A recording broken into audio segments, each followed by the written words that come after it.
السلام عليكم ورحمة الله وبركاته. نحمده ونصلي على رسوله الكريم. أما بعد فأعوذ بالله من الشيطان الرجيم. بسم الله الرحمن الرحيم.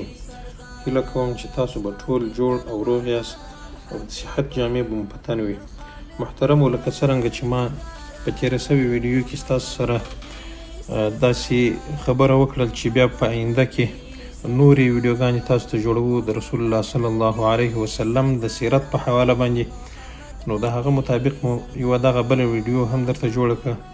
او نورې به داسې وختن په وختن نورې ویډیوګانې هم درته جوړوو. ورونو، دغه سلسله چې د سرور کائنات صلی الله علیه وسلم د ژوند په نامه سره یادیږي، د محمد صلی الله علیه وسلم د سیرت یعنی ژوند، اخلاقو، اقوالو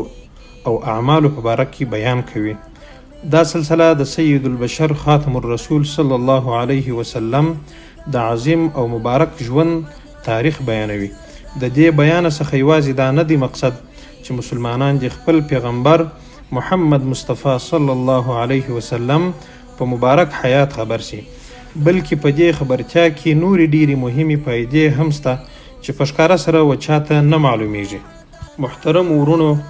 د رسول الله صلی الله علیه وسلم د سیرت د بیانولو، لیکلو، اوریدلو او زده کولو څخه یوازې دا غرض او مقصد نه دی چې د تاریخ په قصو خبر سو، یا دا چې عجیبې او غریبې قصې یا نادره معلومات بیان سي. نو ځکه موږ مسلمانانو ته دا نه ښایي چې د سیرت اوریدل او زده کول د تاریخ پر قسم واورو او یا ځان په خبر کو او سیرت ته هم په داسې سترګه وکتل سي لکه د یو خلیفه ژوند یا د یو پاچا تاریخ یا د تیرې سوي زمانې معلومات، بلکې د سیرت بیانولو، لیکلو، اوریدلو او زده کولو څخه مقصد او غرض دا دی چې یو مسلمان د اسلام د حقیقت تصور وکړي، هغه اسلام چې د رسول الله صلی الله علیه وسلم د ژوند څخه مبادی او احکام، قواعد او اساس راوتلی او استنباط سوی دی. زه به دلته د رسول الله صلی الله علیه وسلم د سیرت د پوهیدلو او زده کولو یو څه فایدې په اختصاص سره درته بیان کړم. اول، د رسول الله صلی الله علیه وسلم نبوي شخصیت پیژندل. اوله فایده، د رسول الله صلی الله علیه وسلم نبوي شخصیت پیژندل. که څوک د رسول الله صلی الله علیه وسلم د ژوند په هغه کیفیتونو او حالاتو خبر سي چې پر رسول الله صلی الله علیه وسلم تیرېده، دا به یقین سي چې رسول الله صلی الله علیه وسلم یوازې نابغه نه و چې د ده علیه الصلاة والسلام نبوغ دی په خپل قوم کې لوړ او دغه مقام ته ورسوي، بلکې تر نبوغ د مخه دی صلی الله علیه وسلم د الله جل جلاله رسول دی چې الله عز وجل یې په وحی سره تایید او تاکید کوي او الهی توفیق هم ورسره ملګری وو. نو موږ محمد صلی الله علیه وسلم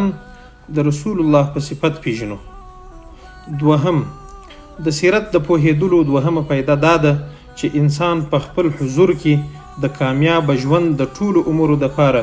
بلکې د شرافت د ژوند دپاره یو اعلی مثال وویني چې د هغه صلی الله علیه وسلم ژوند د خپل ځان دپاره قانون او تګلاره وګرځوي، په هغه پورې لاس ونیسي او په هغه پسې اقتدا وکړي. په دې کې هیڅ شک نشته چې یو انسان هر څومره په یو اعلی مثل پسې وګرځي، په یو داسې رهنما او لارښوونکي پسې وګرځي چې د ژوند په ټولو چارو کې د کامل او مثل اعلی وي. بې له شکه دغه یو شی چې دی چې پوروالی او کمال دا په هر چا کې نه پیدا کیږي، بلکې د رسول الله صلی الله علیه وسلم په ژوند کې پیدا کولای شي، ځکه چې الله جل جلاله د ټول بشریت دپاره لارښوونکی بللی دی. الله عز وجل فرمایي: لقد کان لکم فی رسول الله اسوة حسنه. درېیمه فایده د سیرت د پوهیدلو دا ده د رسول الله صلی الله علیه وسلم د سیرت د خبرېدلو او زده کولو په واسطه انسان د کتاب الله په مفاهیمو او مقاصدو پوهېدلی سي، ځکه د قرآن مجید د ډیرو آیاتونو ترجمه په هغه واقعاتو او احادیثو سره معلومیږي کوم چې د هغه آیاتونه د هغه واقعاتو او احادیثو په وخت او باره کې نازل سوي دي نو تر څو چې و چاته د هغه واقعاتو حالات معلوم نه وي د قرآن مجید په معنا او مقصد نسی پوهېدلی ځکه د قرآن کریم ډیر آیاتونه د یوې خاصې واقعې یا خاص بیان دپاره چې په هغه وخت کې پورې تعلق لري نازل سوي دي نو ځکه ترجمه یې تر هغو نسی معلومېدلی چې وخت د نزول او سبب د نزول یې معلوم نسی او د آیاتو د نزول سببونه تر هغو نسی معلومېدلی تر څو چې د محمد مصطفی صلی الله علیه وسلم ژوند او سیرت معلوم نسی د الله رب العزت څخه د ځان دپاره ستاسو او د ټولو مسلمانانو دپاره د نیکو اعمالو توفیق غواړم چې الله رب العزت موږ ته د نیکو اعمال توفیق راکړي او د بدو څخه موږ او تاسو وساتي په همدې هیله قدرمنو اوریدونکو دا وه زموږ د نن ورځې خپرونه چې ستاسو درانه حضور ته وړاندې شوه تر بلې خپرونې پورې چې زه بیا هم ستاسو درانه حضور ته راځم